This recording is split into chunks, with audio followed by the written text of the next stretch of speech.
Керапокси е двукомпонентен, киселинно устойчив епоксиден разтвор за фугиране на фуги с широчина над 3 мм, който се предлага в 23 цвята и който може да се използва и като лепило. С избора на керапокси си осигуряваме правилното решение за фугиране на плочки в жилищни и промишлени сгради, подложени на интензивен трафик и преди всичко, които изискват висока химическа устойчивост за различните видове замърсявания, масла и киселини.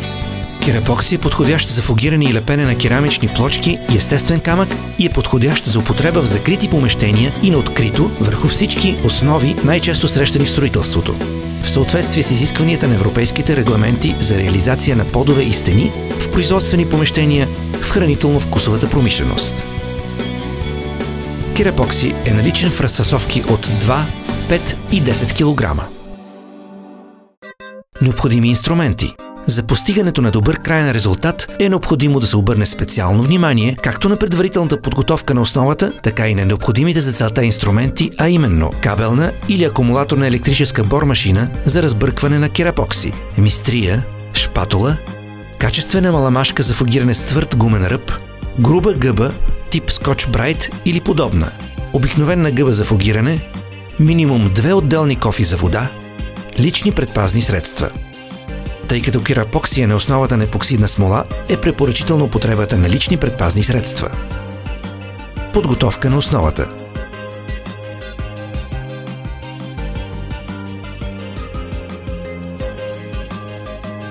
Започнете с отстраняването на използваните при лепенето на плочките кръстачки и дистанционери.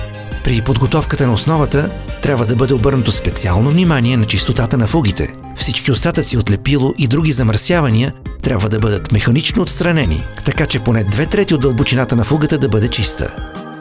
След което се препоръчва използването на прахосмокачка за отстраняване на прахта и други замърсители, попаднали в фугите. Преди да се започне с фугирането, е необходимо да се обърне специално внимание на това фугите да са сухи и че лепилото, използвано при монтажа на плочките, е отдало по-голямата част от съдържащата се в него строителна влага, което в зависимост от вида на използваното лепило и атмосферните условия може да отнеме от няколко часа до няколко дни. За повече информация можете да се свържете с технически отдел на Мапей България. Подготовка на продукта.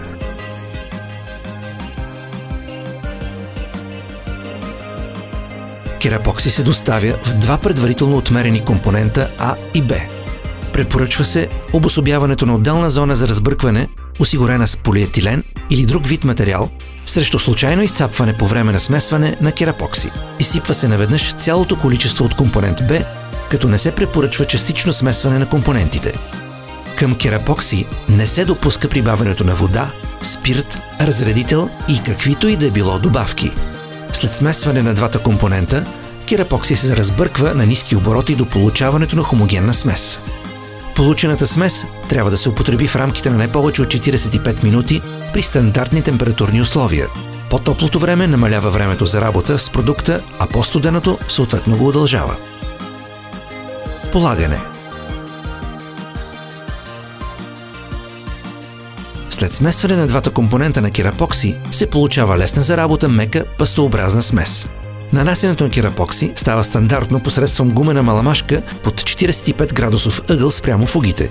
Необходимо е да се запълни цялата дълбочина на фугите. След нанасяне използвайте същата гумена маламашка за отстраняване на излишната фуга. Фугирането на помещението започва в посока отдолу нагоре, за да се предотврати попадането на вода в незапълните все още фуги при почистването. Почистване.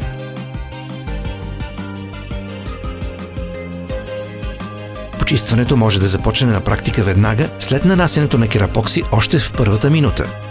Обърнете специално внимание на това, че препоръчваме времето на изчакване преди почистването на всеки фугиран участък да не надвишава 5 минути. За целта е необходимо да си приготвим поне 2 кофи с чиста вода.